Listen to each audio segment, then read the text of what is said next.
Hello everybody, Reggie Time here, and we're going to be spending the next half an hour or more looking at some hands I played on Sky over the weekend. Since the last video we played on AAA, and I said even though I did well, I didn't enjoy it. That remained true. I didn't play another hand, and we returned to Sky either Thursday or Friday last week, can't remember which day it was, and it's only when you go back that you realise just how good the games are compared to the games on AAA. Even though we did well on AAA, it was evident the minute we went back to Sky, it was just seeing players not buying in full again, players limping, players not folding to 3-bets with bad hands, etc. You realise just how lucky you are to have Sky in your life. Don't regret going to AAA for a couple of days because it broke a bad spell on Sky. I was doing not great on Sky. In fact, I was doing pretty rubbish. I was up almost nothing for the month, and yeah, going to AAA, it highlighted some passive leaks that had crept into my game, and some autopiloting stuff that had crept into my game. Some complacency that had definitely crept into my game, and it's done me really good since we come back to Sky. I feel like I've been playing pretty well. Not my best, but getting back up to close to as well as I can personally play. And there's been some good results. Most of these hands are hands where we won because there just haven't been that many hands where I've lost big pots since we returned. And that is obviously a really good thing. Please don't forget to hit like, subscribe, share, join the Facebook group, all those things if you haven't already done those things. I would like to get to 2,000 subscribers before the end of the year. It's a big ask because it needs 300 more subscribers. I don't think I'll pull it off, but if we don't ask, you don't get, do you? Try to cut the waffle down a little bit. So there we go, done all that. Let's get on with the hands. This first hand here, I've tried to give reads on players where I can. It hasn't always worked because this software is a bit buggy, and there is one hand in the middle of this where it just fucks up and we can't see what's going on. So some of the hands must crash after I load them and what have you. It's a bit unfortunate, but never mind. But sometimes we're going to have reads like this. Well, not reads, but just descriptions of players, and hopefully that will give some context to the hand. So we have this loose fish here that's opened under the gun for the minimum. Obviously no stats on Sky, but it felt like he was playing a lot of hands, limping some, raising some, but just generally playing way too many hands. So I'm gonna want a 3-bet here to try and isolate him. If there's no notes on the players behind, it means either they were just regulars or what have you, or nothing notable about them. So I just want to raise here 3-bet him. I mean, he can certainly have a better hand than us, but what I don't want to do here is call them in raise and then go multi-way with a hand that isn't going to perform that well multi-way. It's usually just going to make top pairs and things, which are fine in heads-up pots. We 3-bet here, get heads-up, flop top pair, we're happy. We call here and 2 more players call with flop top pair. We're much less happy, especially if the pot starts to get big. So we're going to 3-bet to isolate and then go from there. So our isolation tactic works. We get the play we want to get heads up, and we get a pretty good flop. Obviously make our c-bet, and opponent calls. Really happy at this situation. There's lots of like draws and things you can have here. Like you can have some better hands too. He could have limp called with some stuff like Queen 10, Queen 9, 9 10. Maybe once in a while he's just like got a set of 9, set of 10s, what have you. But all things considered, it's a really good flop for us. We make our c-bet, we get called, and we get a fantastic turn. We now pretty much have the nuts as far as I'm concerned. It's very unlikely our opponent has ace-king. Can't rule it out, of course. Not sure, well, no idea, not sure, no idea what his 4-betting strategy is. But we can rule out a bit of ace-king, because surely he 4-bets at least some of the time pre-flop. So I'm going to be happy to make a bet, and hopefully we make a big one. We do. I like that. Really good chunky bet size. He calls again. And then it's a pretty ropey river. He can definitely have some flushes here for sure. Some small flushes. Unlikely that he has a full house, because I think we'd probably, well, maybe not probably heard about it, because he wouldn't raise, if he did flop a set or flop 2 pairs, they didn't raise the flop. He certainly wouldn't raise the turn. So we can't rule out 10-9, 9's full. Queen 10, less likely because we hold a queen ourselves. But you can't rule out him having stronger hands here. Um, and the question is, do we value bet? Can he call with a worse hand? And I think the only worse hands we can really expect him to call with here would be if he has an 8. If he somehow has an 8 in his hand.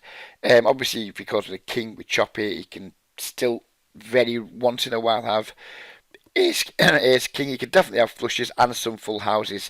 So all of a sudden, I was thinking, well, we if we bet here and we get called, we're often going to be chopping or losing and not winning outright very often. I just don't think we're going to win outright very often at all. So I elected just to check back this river. This pot's plenty big enough now. Let's check back this river. And if he does somehow have a 10, like an ace 10 or a yeah, well, that's about it really.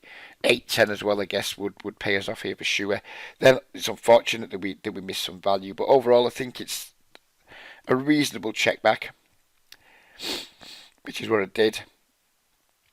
And it didn't show. Unfortunately, our opponent in this hand, he had the ace-7 of clubs, and for some reason it hasn't come up. So we kind of feel lucky that we didn't value bet the river, because obviously he would have absolutely snapped us off, and that would have been a problem for us. I remember at the time I found it a little bit annoying, but it's one of my first hands back on Sky. I thought, oh fuck me, back to losing again. Had a good time on Triple Eight, and now boom, back on Sky, and fish continued to keep getting there against me. So I felt a little bit negative, but it's poker, and we just need to get on with it.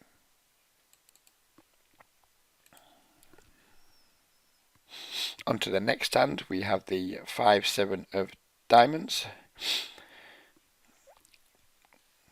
It's a good time to talk about some subtle, well not so subtle, but some changes I've made since going back to Sky. I've changed my open sizes, and I've started going back to something I did a long time ago when I felt my concentration was lapsing and my I was getting a bit complacent.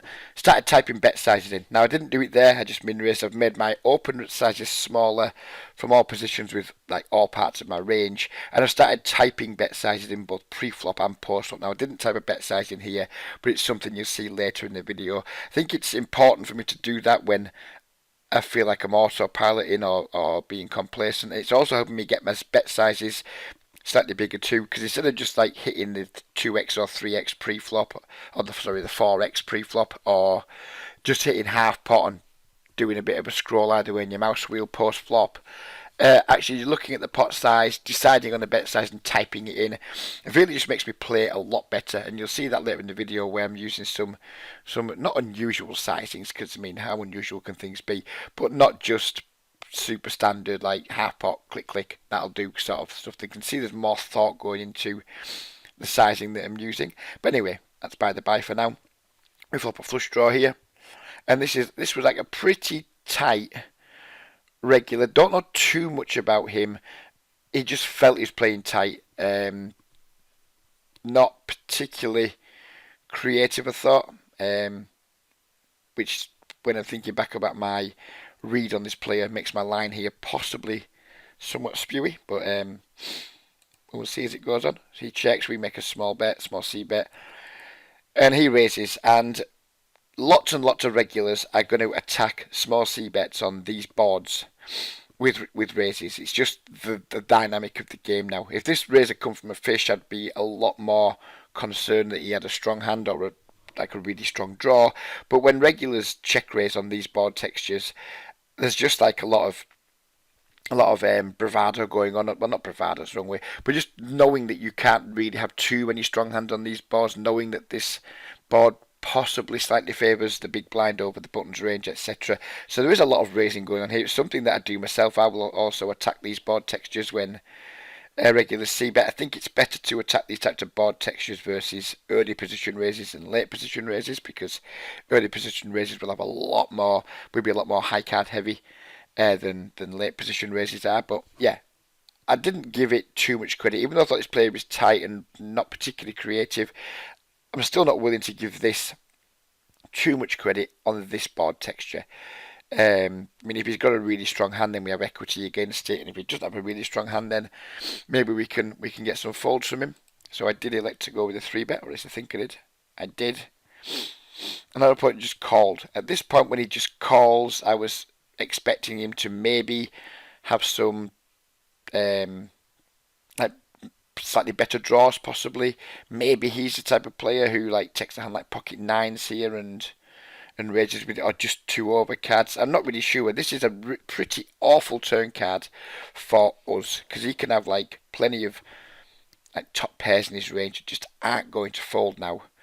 But also, you can maybe have some stuff like, I don't know, King Jack diamonds, King Queen diamonds, things like that that we can apply a lot of pressure to. Maybe he's just got like a medium pair that he wasn't prepared to give up on that now folds. It did feel spewy at this point. I was kind of like, oh fuck, we're going to have to bet this again. Don't really just want to give up here. We have no showdown value, but hopefully if he doesn't have a flush draw, we have tons of equity. So when he checks, I elected to make a very chunky bet. It's very rare you'll see me betting more than half of my remaining stack. Usually in a situation when I'm betting more than half my remaining stack, I'll just put the lot in. But I didn't want to put the lot in here because it felt it would represent too many bluffs and not enough value. So I actually went with the size that I was hoping would look like really value-y. I mean, I think if we just put the rest in here, put £17 in, he's going to find it easier to call with bluff catchers than he is when I put this kind of bet size in. Maybe I'm just overthinking the situation, but it felt to me like going all in would get me less folds than using this sizing would. This size is effectively going all in anyway because we're clearly committed. If he jams, we're just like, fuck. We're clearly going to have to like call the rest of our money off, probably drawing dead or in pretty rough shape. I just thought it looked stronger than going all in would, which is why I chose the sizing. And our opponent folded, and my heart skipped a beat, and we cracked on. It was a nice hand to take down. So in this hand we have, this player was like really bad aggressive. He was like just trying to run the table over constantly. Again, we could just call here. We have a very playable hand on the button against a bad aggressive player, but he's made it 4x, which makes me less incentivized to call. And also, again, as we said in the first time, we want to knock the blinds out and try and get in position against a player that we have a significant skill advantage over, if maybe not a card advantage in this spot. But we have position, we're hopefully a better player, and maybe we can just concede a little bit of card advantage in these situations just to try and get a bad player heads up.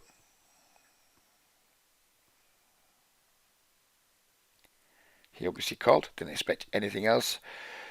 We flop top pair, and against a bad aggressive player here, we want to check back. I don't really want to get check raised on this board.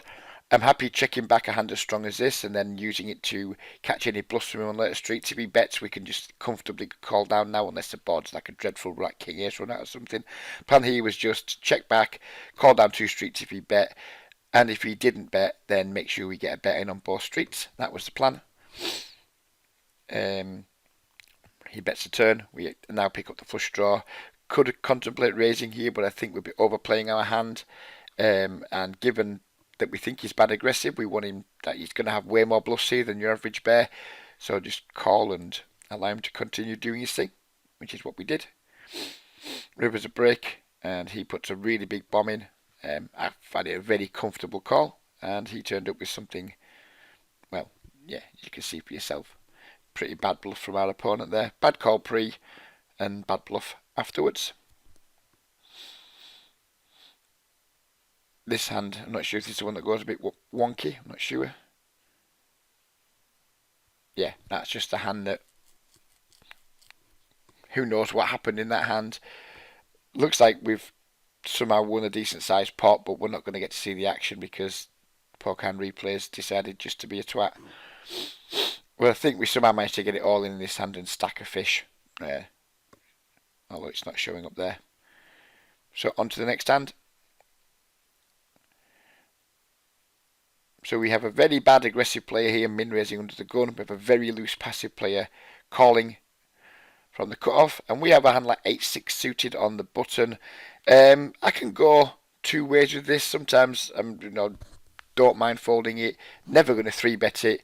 But usually I'm just going to call and try and see a flop. If we have aggressive players in the blinds, I'm less likely to do that. But this table, apart from this guy, was like playing pretty passively, and I think The hand's got too much potential to not call on the button for a min raise versus two like pretty bad players.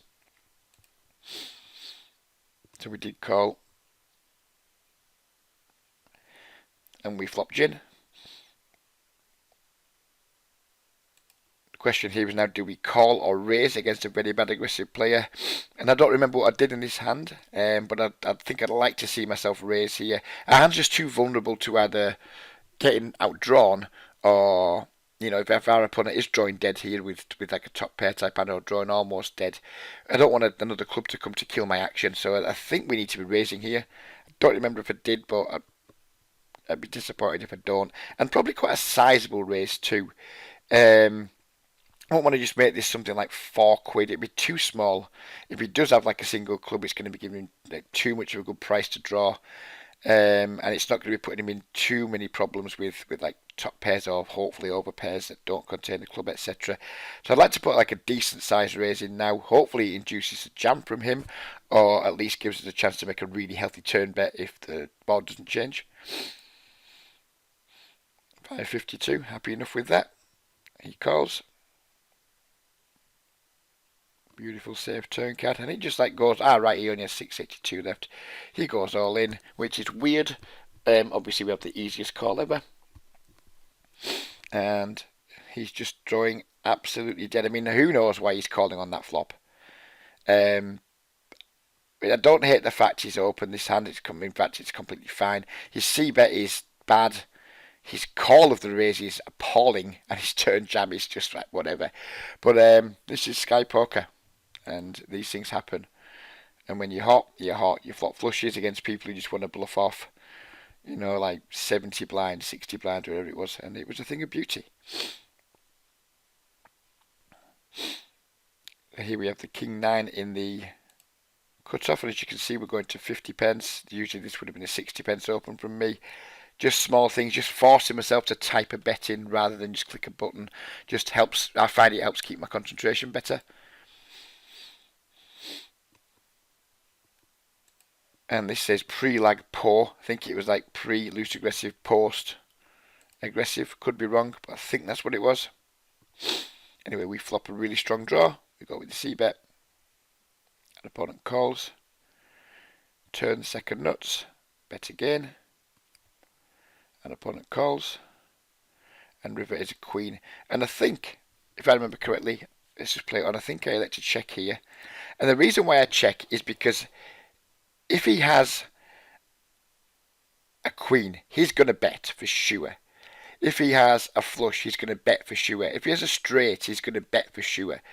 So I think he's going to bet almost everything. Now, if he has a hand like pocket nines, etc., he's not going to bet with those hands, but he maybe wouldn't call with them either. And because I haven't done a good job of managing the pot size, because I'd much rather this was like the pot was £8.90 and his stack was down at like £7.50, something like that, where we could just jam. Because I haven't done a really good job of managing the pot size, I decided I wanted to try and go for a check raise here to allow him to sometimes bet a worse hand. Who knows, people just randomly turn up and like bet pocket nines here, bet a 10 if they think, who knows why they do it, but if they're just bad players, when they just sometimes attack checks and bet versus checks when there's no real good reason to. But had I managed the pot more effectively, I think it's a mistake from me, even though I'm trying to concentrate more, not setting up this pot correctly. We elected to go for the check anyway. He bets. We obviously go all in, or put him all in, and we got the call. And as you can see, he just had the 10. Me has a slam dunk check back there. We potentially risk missing value there with our check from 10x, but fortunately his bad play bailed us out and cost himself the maximum.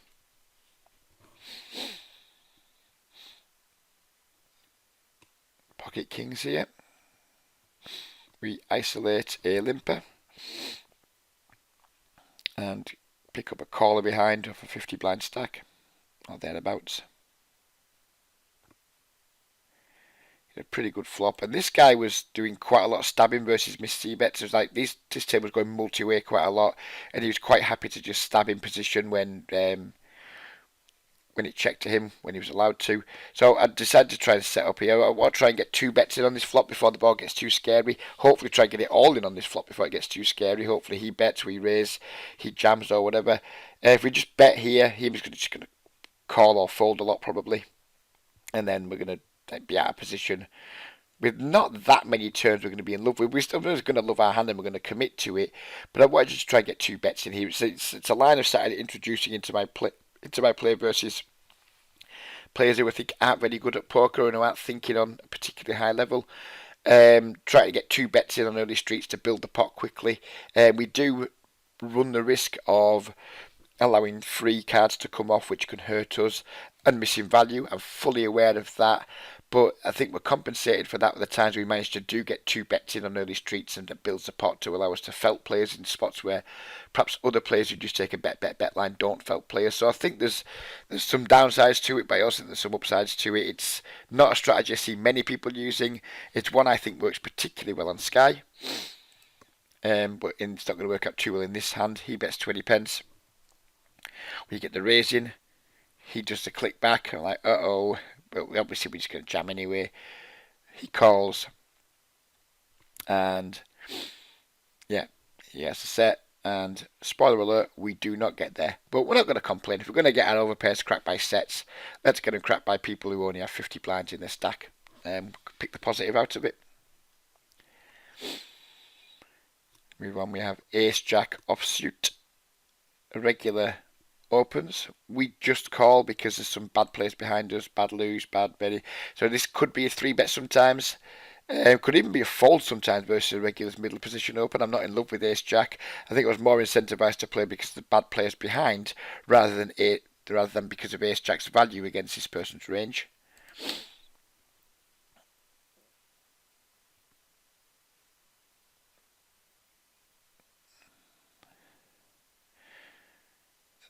Not really sure why I checked back there.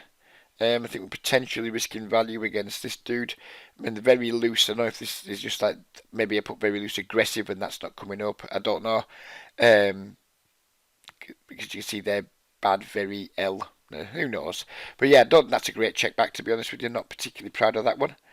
We turn 2 pairs, and then all of a sudden this player leads out for full pot. We could just raise here and try and get it in against all these like ace deuce, ace 5. Just random ace X that we're ahead of.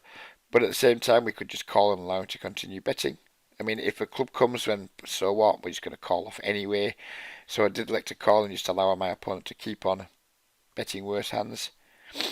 He goes all in here. Not in love with the situation anymore. But still think he's got way too many worse hands. We just have to call. But I'm never a big fan when fishy players just pot turns and overbet shove rivers. It's not usually a good sign. It's not often a bluff. And on this occasion it wasn't either. But again, if we're going to get coolered, let's get coolered by our opponents when they only have 50 blinds in their stack. Here we have 2 kings and we elect to isolate really big versus a very loose player. This guy, if I remember correctly, was remarkably loose. He was just, every single pot he was trying to see flops, etc. This raise is possibly too big. Maybe we're getting a bit carried away, but the guy just wasn't folding. I think I'd been like making raises bigger and bigger, and he just wasn't.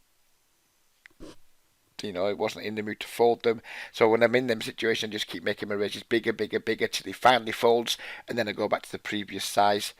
So anyway, we've got it up to 166 here. He calls, and we should hopefully just start betting here, and hopefully just keep betting. Right. So this is a situation again where I don't remember the hand, but I'm presuming it's where I was going for check raise again. To try and get 2 bets in on one street, or try and simplify the hand possibly, or what have you. There's lots of reasons why I'll do this. It's to try and get 2 bets in. So I mean, I'm happy to get all in at this point. If we just bet here, he calls. There's like tons and tons of rivers where I wouldn't know what to do. or I wouldn't feel comfortable with any of my decisions, etc. So this is the spot probably where I've just gone for that line again. It's maybe not the best board to do it on because our opponent can check back a ton and we're just allowing him um, to realise tons of equity. But on the other side of that, if another diamond did come, or even worse, a queen, a nine, or a jack, maybe we could slow down and maybe lose the minimum versus the range that was never folding anyway. There's some flaws in that logic for sure.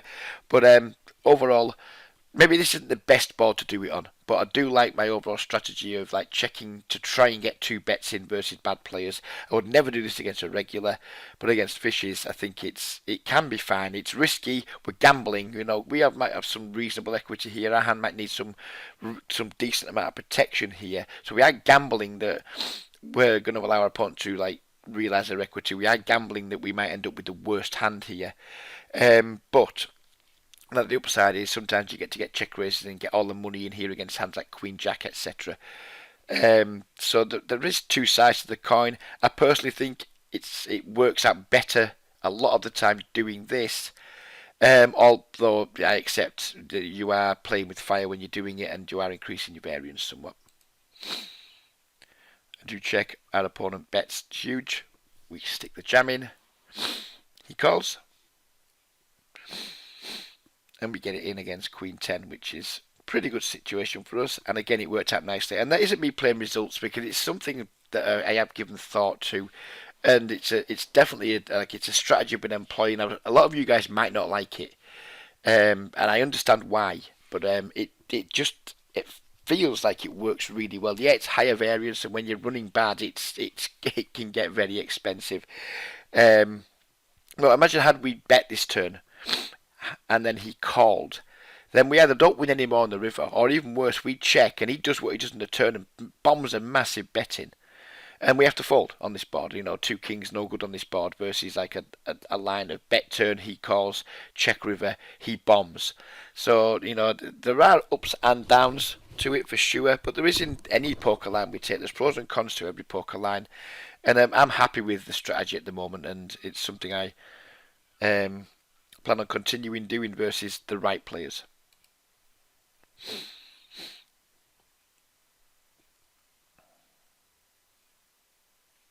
I'm not sure, but this could be another hand that goes a bit bonkers. I think when I was recording it, it went bonkers. Ah, yes, I do remember now. It doesn't go bonkers, but it doesn't quite work out right.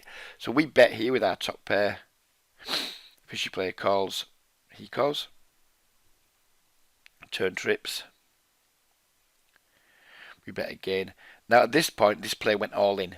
But when I did it the first time around, when he goes all in, he just calls, I call, and then Poker Hand Replays considers the hand over and doesn't allow me to put the rest of the action in. So this player's going to leave a tiny bit of money behind here, but he wasn't. He was all in. But if I didn't leave him with some money behind, it would end the hand and it wouldn't allow me to finish the hand off, if that makes sense. So he didn't leave 1 pence behind. He's all in, he's called. And I call. And then the river here. Our opponent checks. Oh, so he didn't check. Sorry, I've messed up with his hand too. He didn't check here, our opponent. Our opponent just went all in here. Yeah, this hand was fucked up. Do apologise. Shouldn't have done it this way. So that all the action was correct until the river. My opponent didn't check here. My opponent went all in. Again, calling all in with trips on the river. Strong hand in terms of like the absolute strength of our hand. Three of a kind. It's really strong. But versus a range that's probably going to be very value heavy, although there are some draws that have missed, like 5-3 hearts, etc. I'm never that happy calling all ins on rivers with just trips, but obviously we can't fold it. So we did call all in, not go all in. That opponent had a very bizarrely played aces. He just completed from the small blind pre, and then he went call on the flop. He had two chances to raise the turn, did neither of them, and then he decided to go all in on the river. Very interesting line from our opponent, and not a particularly good one in my opinion.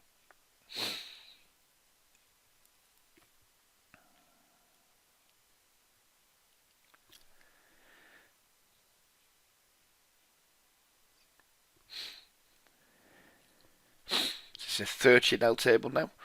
We open 7-5 of diamonds from the cut-off, which is completely normal.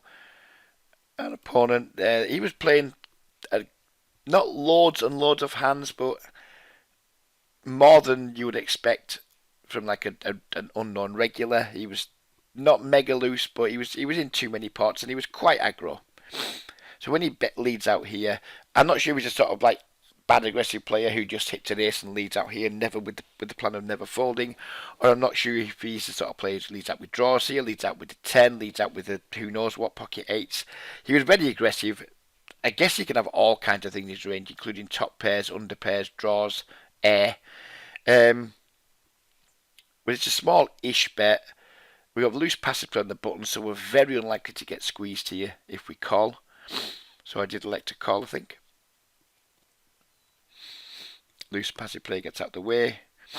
On the turn, he bets 150, which is slightly bigger than his flop bet, but in terms of like percentage of the pot, it's much smaller than the flop bet was. So all of a sudden now I start ruling out really strong hands. I'm ruling out ace X, ruling out like sets of threes, sets of tens, ace 10, ace 3. And this looks very much like a blocker of exercising to me. So if we had like an ace or something here, I would consider just calling because I don't think we can raise and get called by worse when we have top pair and things. But when we only have a draw, I think we can, because we're not going to raise with our ace on the flop because we don't want to fold a worse hand, which we suspect would happen quite a lot. So when we don't have an ace and we have a draw, we want to raise because we want him to fold a slightly better hand. If we get him to fold a 3 or a 10 here, it's a fantastic result. Or pocket nines or something random like that. So I think I do go with the raise here. Not sure that's big enough. I'd prefer it seems I go a little bit bigger. I mean, it's fine, I guess. But it's certainly going to be big enough to get him to fold out hands like 10x and 3x, which is what I'm trying to do, or hands worse than a 10. Maybe even if he's somehow slow played pocket queens pre and took this weird line post, maybe he puts pressure on that. Although I don't think he has that. So we do put the raise in. He calls. So at this point I'm thinking, right, he's probably got some kind of like weakish ace or something that he's not willing to fold yet. River is a good looking card for us. And our opponent, he jammed all in pretty damn quickly here. I mean, he can certainly have some kind of king. He can have a hand like king 10 that would play this way for sure. Don't think king queen plays this way. I think king queen probably gets bigger on the turn. He can maybe have some two pairs still, but would he go all in with two pairs? Almost certainly not. Didn't really put him on too many flush draws, to be honest with you. He struck me as a sort of player, if he had a flush draw and he was aggressive, he would probably bet bigger on the turn. So I just presume he had like the strongest hand here and I called very quickly. And he actually had the Jack 9, which is maybe one of the only hands he could use that sizing with in the turn, a kind of block slash who knows what semi-bluff. Well, probably not semi-bluff.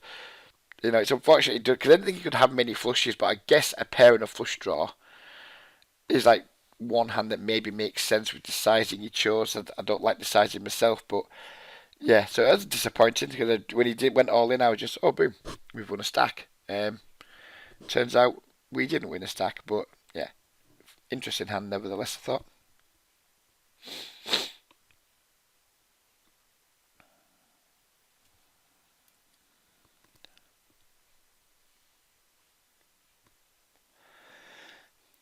This hand was interesting. I think this hand was an interesting one. So we flop top set. This I call this player a bad regular. I used to have him tagged as a fish. He feels like he's tightened up his game a little bit, starting to play not as bad as he used to do. He's starting to play more tables now than he used to do. So whether it's someone that's like improving or not, I'm not sure. Not sure what it is that makes him bad as such. I haven't really spotted anything really bad, but I just know he's not, or he never used to be as like skilled winning regular. But I do think maybe it's someone who's improving. So maybe he is now a decent player. I mean, look at his stack size; he's doing well at this table. Maybe he's someone who is like better than I think now, and I just haven't caught on to that yet. Anyways, we flop the set and we're happy. He bets. I hope we just call to keep the fish in. And we do. Turn complete break. This player goes all in. And I think this hand fucks up on forehand replays too. Oh no, it doesn't fuck up. Now he raises now to £9.60, so we have an interesting decision now with our pocket sevens, and folding is not one of the options.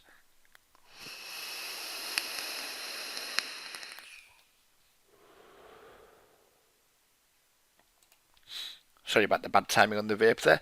The question is, do we just raise and then just like check all rivers, hoping to fill our opponent? Sorry, do we just call and check all rivers, or do we raise now and get it in? I mean, he can have some strong King X here that's doing this. He can have pocket threes. Can't really have pocket twos. So basically, his range is quite narrow for doing this. That were beat by basically pocket kings is the only hand that has us beat. But what's he going to do with a hand like ace king, king queen if we raise? That was a question I wasn't sure about. But if we call and then check the river, is he likely to bet a game with just one pair on the river? Because when we call this turn, whatever we do, we look fucking mighty strong. We're not just going to call here with a flush draw. If we have, like, I don't know, Jack Queen, of course, we're gone. We're out of there. We're not putting any more money in. So whatever we do here, we're going to look strong. So it was like a kind of an awkward spot. But anyway, I elected to put the raise in, expecting to get called. And our opponent folded, which did surprise me somewhat because I just expected him. Maybe it was sort of like I'm committed against the fish and not committed against me. But if that's the case, he doesn't need to raise, you know. Whether he's just trying to deny me equity to a flush draw, I guess that's probably what he's trying to do with a top pair type hand. And then when I go all in, probably realised his top pair wasn't good anymore and folded it. But yeah, that was an interesting decision point on the turn.